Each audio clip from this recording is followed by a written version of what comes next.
어제는 간염에 대해서 알아봤었죠. 오늘은 이 증상이 더 악화되면 어떻게 발전하는지 좀 이야기를 나눠보도록 하겠습니다. 화면 한번 보시죠. 간경화라고 우리가 주로 알고 있는 간경변증에 대해서 보도록 하겠습니다.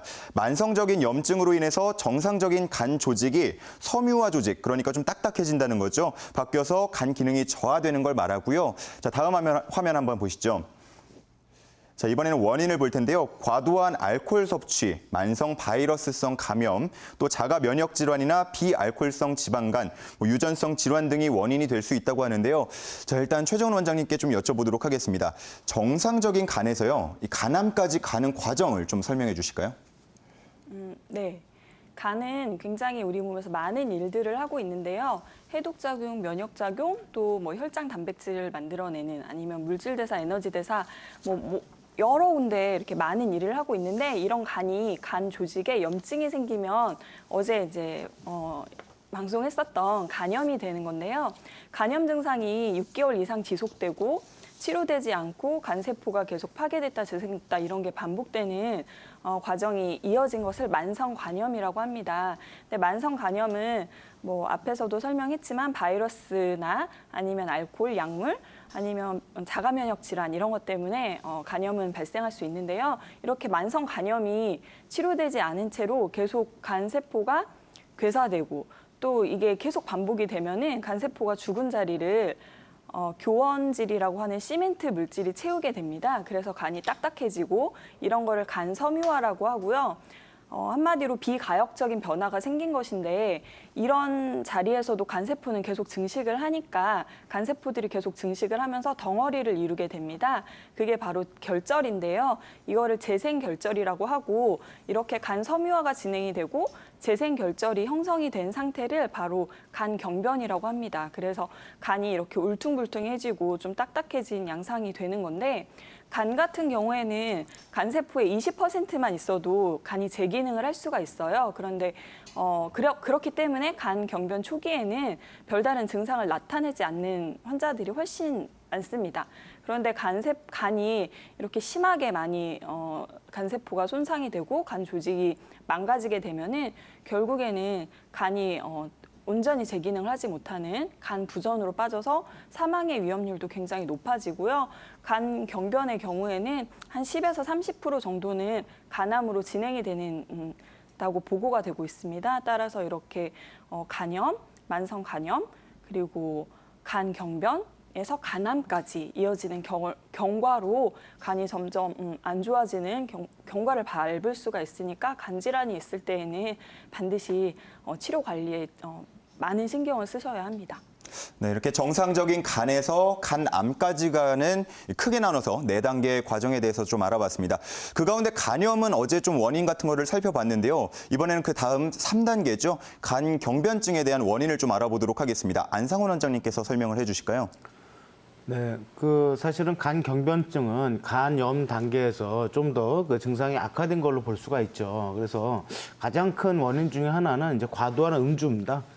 과도한 음주라는 게 사실은 그 시청자님들도 알고 계시겠지만 한 일주일에 하루 정도 이렇게 폭음을 하는 것보다 사실은 매일매일 계속해서 술을 드시는 게 훨씬 더 간에 이제 그 부담이 많이 된다라고 이렇게 알려져 있는데요. 그 과도한 음주 자체가 간염 또는 간경변의 어떤 직접적인 원인이 될 수가 있고요. 두 번째는 이제 아까 말씀드렸던 것처럼 그런 거 어떤 바이러스라든지 여러 가지 원인에 의해서 간염에 일단 걸렸고 그 간염 증상 자체가 제대로 치료나 관리가 되지 않으면서 시간이 지나면서 간경변증으로 이렇게 진행되는 경우들이 굉장히 많습니다. 그다음에 이제 세 번째는 자가 면역 질환이라고 해서 어떤 면역과 관련된 문제들 때문에 간경변이 일어나는 경우도 있고요. 또 마지막으로 이제 비알코올성 지방간처럼 특히 비만, 그다음에 스트레스, 그다음에 만성 피로 이 세 가지가 사실은 간에 있어서는 알코올만큼이나 굉장히 안 좋은 요소이기 때문에 이런 것들이 이제 지속적으로 간에 안 좋은 영향을 미쳤을 때 간이 어떻게 보면 해독을 하고 또 스스로 어떤 지켜내려고 노력을 하다가 결국은 점점 간 실제 조직 자체의 변성이 일어나는 상태를 간경화증이라고 이렇게 얘기할 수 있는데요. 저희가 이 초기 간경화증인 경우에는 다양한 그 한의학적인 치료로 또 호전을 시키고 완치를 시키는 그런 어떤 치료 방법들이나 사례나 논문들이 많이 있기 때문에 한약 복용하면 간에 무조건 안 좋다라는 이런 그 잘못된 그 상식은 이제 잊어버리시고 이 간 질환도 이제부터는 그 한의원에서 한의학적으로 치료를 받으시면 많이 도움을 받으실 수가 있습니다. 네, 말씀해 주신 것처럼 어제도 이야기가 나왔습니다. 한의학이 간에 안 좋다 이런 오해를 많이 좀 하고 계신 것 같은데요. 한의학적 치료법을 좀 알아보도록 하죠. 김준현 원장님께서 설명을 해 주시죠. 한의학에서 간은 분노를 다스리는 기관으로서 간이 배 밖으로 나왔다, 간이 부었다 이런 말과 같이 동의보감에서 간은 불같이 화를 내는 것을 담당하는 기관으로서 화를 과하게 내면은 간이 상한다고 나와 있습니다. 그래서 두 번째로 그 간 질환의 원인을 보면은 간은 소설 기능을 담당합니다. 소설 기능은 말 그대로 위로 뻗치고 펼치는 말을 의미하는데 우리 그 사지 말단의 곳곳에 골고루 영양분, 그러니까 에너지들을 이제 펼쳐지는 기능을 담당합니다. 만약 이 소설 기능이 원활하지 못할 경우 예를 들어서 흔히 말하는 춘곤증, 몸이 늘어지고 늘 피곤한 이런 증상들이 나타날 수 있고요. 이에 대한 치료법은 역시 두 가지로 크게 나올 수 있는데 첫째, 과도한 음주나 기름진 음식을 많이 먹게 되면 그에 관련된 독소, 우리 한의학적으로 말하면 습열이라는 개념들이 많이 생기게 되는데 이 습열이 비위에 쌓이게 되면 결국 쌓이게 되면 손발이 무겁거나 아니면 늘 피곤하고 지치는 이런 증상이 나타납니다. 이런 것을 한의학적으로 간실증이라고 하는데 이럴 때 치료법은 청열 이습, 열을 발산하고 습을 날리는 그런 치료법을 합니다. 이때 땀을 식히고 이 소변을 밖으로 빼서 습기와 열기를 나눠서 분리할 필요성이 있습니다. 두 번째는 늘 과도한 업무, 엄한 스트레스 혹은 격렬한 운동으로 인해서 간의 영양 기능 대사 소실 및 기능 실조가 나타날 때 이것을 간 허증이라고 합니다. 이럴 때 한의학에서는 보관법, 말 그대로 간을 보호하는 치료를 하게 되는데 적절한 휴식, 규칙적인 생활, 균형 잡힌 식단이 매우 중요할 것으로 사료됩니다. 예, 이렇게 또 한의학에서 보는 간 그리고 또 이 치료법에 대해서 간략히 들어봤습니다.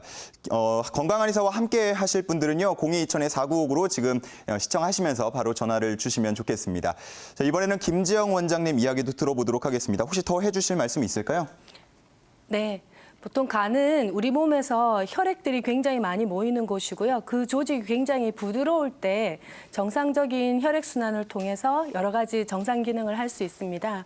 근데 조금 전에 말씀드렸던 것처럼 이렇게 바이러스 감염이라든지 하는 외사에 의해서 혹은 나쁜 음식이나 알코올, 열한 음식에 의해서 우리 몸 안에 열이 생기고 혹은 분노라든지 감정적인 스트레스를 잘 조절 못해서 상기가 되면서 이렇게 화에 노출이 되게 되면 우리 몸에 있는 간의 혈액들이 그 열에 의해서 진액들이 말라가면서 그 조직들에 있는 혈액이 뻣뻣해지고 건조해지면서 나중에 결국 만성적으로 되면 이게 딱딱해지면서 간이 제 기능을 못하는 그런 간경변증으로 진행이 되게 되는데요. 이렇기 때문에 이제 간변변은 진행이 되지 않도록 간이 부드러운 혈액순환이 잘 되는 상태를 계속 잘 유지할 수 있도록 이렇게 양생법을 잘 하다 보면 우리가 10년, 20년 이렇게 그 질환을 앓고 있지만 이것이 악화되거나 또 입원을 해서 일상생활을 못하고 이제 운동도 잘 못하고 이런 안 좋은 경우에 그런 간경변이 아니라 직업도 가지시고 일상적인 활동도 충분히 할 수 있는 간경변으로 유지 관리를 잘 할 수가 있습니다. 그래서 양생법이 훨씬 더 중요한데요. 우리가 양생법 중에는 제일 중요한 게 심신의 안정이라고 봅니다. 보통 급성기에 있는 간염은 과거에는 특별히 병원에 입원하지 않고 휴식을 취한다든지 또 영양 섭취를 하면서 피로를 풀어도 급하게 병이 왔지만 또 급하게 다 치료가 되면서 간의 조직들이 다 재생이 되는 그런 상태를 겪을 수가 있거든요. 하지만 이렇게 만성적으로 계속 간에 어떤 스트레스라든지 부담을 주게 되면 오히려 이게 더 나쁜 만성 간염이라든지 간경변으로 이제 오히려 더 진행이 되는 것이기 때문에 지속적으로 이제 우리가 식사하는 거랑 운동하는 거 그리고 간을 건강하게 하기 위한 양생요법들을 하게 되면 좋은 상태의 간 상태로 몸에 나쁜 작용을 일으키지 않으면서 건강한 상태의 간을 계속 유지를 할 수가 있습니다. 그래서 보통 이제 급성기에는 오히려 이제 운동을 해야 되나 안 해야 되나 이렇게 간이 나쁠 때 고민하시는데 제가 볼 때는 급성기에 많이 피곤할 때는 오히려 운동을 하지 않는 것이 간의 혈액을 더 혈류량을 증가시켜주고 운동에서 소비하는 혈액을 간으로 더 몰아줘서 간이 더 혈액이 많은 상태에서 제 기능을 잘할 수 있게 그렇게 도와준다고 보면 되고 이제 지방간이라든지 체중이 많이 오버되어 있으면서 그 간경변이 지방간 증상하고 겸해서 더 나빠질 수 있는 그런 분들은 조금 무리가 되더라도 적절한 운동을 하셔서 그 체중을 표준 체중으로 유지하시는 것이 더 좋은 양생법이 될 수가 있습니다. 그리고 두 번째로 이게 10년, 20년 오랫동안 간경변 상태에서 유지되기 때문에 그 매달 3개월, 4개월마다 한 번씩 이렇게 검사를 하셔서 간 수치를 확인하실 때 너무 그 검사의 수치에 그 굉장히 뭐 10 올라간 거, 뭐 10 떨어지신 거 여기에 일희일비 하셔서 스트레스를 검사 수치 때문에 받는 경우가 상당히 많은데요. 오히려 검사 수치라는 거는 그 10, 20이 큰 차이를 보이는 것이 아니고 오히려 전체적인 몸의 컨디션이라든지 이런 것들을 전문가가 잘 조절해 드릴 거기 때문에 오히려 숫자 때문에 전전긍긍하고 불안해하시면 오히려 더 간이 나빠지시거든요. 그래서 편안한 마음으로 오히려 전문가와 상의하면서 본인은 양생법에 좀 더 집중하시는 것이 더 간을 좋게 할 수 있고요. 그리고 간은 보통 해독기관이고 우리 몸의 독소를 이제 해독하는 기관인데 간 경변이 있는 분들은 이 해독 기능이 많이 떨어져 있기 때문에 특히 대장의 대변이 정체되어 있거나 대변을 잘 못 보시게 되면 단백질이라든지 지방 음식들의 분해 산물들이 그대로 몸 안에 남아 있으면서 간문맥을 통해서 간으로 다시 가서 부담을 줄 수 있기 때문에 변을 잘 보게 하는 것이 굉장히 중요합니다. 그래서 음식에서도 뭐 관리를 해야 되겠지만 오히려 설사를 하시더라도 변을 무르게 해서 잘 볼 수 있는 것이 간경변 환자한테는 좋고 오히려 변을 보기 힘들어서 힘을 줬을 때 복부에 생긴 여러 가지 동맥류라든지 정맥류들이 터져서 하혈이라든지 토혈을 하는 위험도 있기 때문에 항상 변을 원활하게 보는 게 초점이 되시는 것이 좋고요. 그리고 네 번째로는 간의 기능이 떨어져 있다 보니까 면역력이라든지 이런 것도 같이 떨어져서 감염에 굉장히 쉽게 노출이 되는데 사실 감기만 걸려도 이게 몸에 간에 더 나쁜 영향을 줄 수가 있거든요. 기침을 하다가 각혈을 한다든지 이런 증상도 있고 그래서 감염에 주의하셔야 하기 때문에 몸의 전체적인 면역력을 올려주는 쪽으로 신체 관리를 잘 하셔야 간도 훨씬 더 건강하게 유지를 할 수 있습니다. 그래서 마지막으로 체중을 잘 유지하시는 것과 그리고 규칙적으로 수면하시고 또 좀 쉬는 것 이런 것들이 간을 진행을 막는 관리법이라고 할 수 있습니다. 예. 자, 이렇게 네 번째 특히 보면은 합병증에 대한 이야기도 있었습니다. 최정훈 원장님, 간경변증으로 인한 합병증들은 또 어떤 것들이 있나요?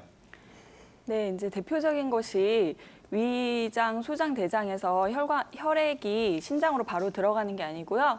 간을 거쳐서 들어가는데 이렇게 소화기관하고 간하고 이어진 혈관이 바로 간 문맥입니다. 그런데 간이 딱딱해지면은 그쪽으로 들어가는 혈액순환이 원활하지 않으니까 간 문맥이 압력이 높아지고 이렇게 확장이 되게 되는데 그게 바로 문맥 고혈압이고요. 이게 대표적인 합병증이고 이 문맥 고혈압 때문에 문맥 고혈압과 또 그다음에 간 기능이 많이 떨어지면서 혈장 단백질이 제대로 만들어지지 않으니까 삼투압이 낮아져서 혈관에 있는 수분이 배 그 복강 쪽으로 많이 빠져나오게 됩니다. 이게 바로 복수가 차는 증상인 것이고요. 간 경변 환자의 한 50% 정도는 10년 이내에 복수 증상이 나타난다고 보고되어 있습니다. 그리고 세 번째는 문맥 고혈압이 그러니까 문맥의 압력이 높아지고 그쪽으로 혈액순환이 원활하지 않아서 혈액이 다시 위나 식도로 돌아가게 되는데 특히 식도의 정맥이 혈관이 많이 부풀게 되는 게 바로 식도 정맥류고요. 이게 부풀다 못해서 나중에 터지는 게 바로 식도 정맥류 출혈인데 식도 정맥류 출혈은 간경변 환자의 한 25%가 10년 이내에 일어난다고 알려져 있고 매우 위급한 상황입니다. 그래서 토를 하고 토열을 하고 이런 증상이 보이는데 바로 응급실에 가야 되는 굉장히 좀 위급한 증상이고요. 그다음에 네 번째는 간 기능이 이렇게 나빠지면 동시에 신 기능도 많이 떨어져서 신장으로 가는 혈관이 많이 수축이 돼서 신장 기능이 급격히 나빠지고 또 소변량이 매우 감소하는 그런 신부전 증상이 나타날 수 있습니다. 그리고 간성 혼수라고 해서 간이 해독 기능을 하는데 그 해독 기능이 많이 떨어지니까 특히 암모니아 같은 독소 물질이 제대로 배출이 안 되고 뇌로 올라가서 그 중추신경계를 압박해서 성격 변화라든지 아니면은 인지 능력이 갑자기 많이 떨어진다든지 심한 경우에는 혼수 상태까지 빠질 수 있어서 이것도 대표적인 간 경변의 합병증이고요. 아까 말씀드린 것처럼 간암으로 이어질 수 있는 것도 또 무서운 합병증이니까 잘 관리를 하셔야 되겠습니다. 예. 마지막 6번째, 간암이 있었습니다. 지금 시간이 많지 않은데 좀 간암에 대해서 그래도 이야기를 좀 들어봐야 될 것 같아요. 김준효 원장님께서 좀 간략하게 소개를 해주시죠. 시간이 별로 없는데 이제 간은 암의 이제 예후를 말씀드리겠습니다. 간암은 사실 치사율이 상당히 높아서 예후가 그렇게 좋지 않은데요. 그러니까 암세포가 3cm 미만인 소간암, 작은 간암들이 있습니다. 이런 경우는 특별한 치료나 수술 없이도 1년 안에 생존율이 90% 정도 되고요. 수술을 하는 경우는 4, 5년 안에 생존율이 40%, 50% 정도 되는 예후가 좋습니다. 그렇기 때문에 조기 발견이 상당히 중요하고요. 간 경변 환자들이나 가족력이 있는 경우는 3개월에 한 번 정도 간 검사를 정기적으로 하시는 게 매우 중요할 것 같습니다. 예. 한상훈 원장님, 이 명절을 맞으면 이 앞서서 말한 것처럼 간과 또 알코올은 뗄래야 뗄 수 없기 때문에 추석을 맞이한 이 시청자님들께 좀 한마디 해주시죠. 네, 뭐 술은 잘 먹으면 약이 되고요. 또 잘못 먹으면 독이 될 수 있습니다. 그 명절에 가족분들끼리 모여서 즐거운 얘기를 하시고 덕담을 하시면서 술 한 잔씩 드시고 또 스트레스를 푸시면 분명히 약으로 작용을 할 수가 있으니까 과음하시지 않는 선에서 즐겁게 약주를 드시면 좋겠습니다.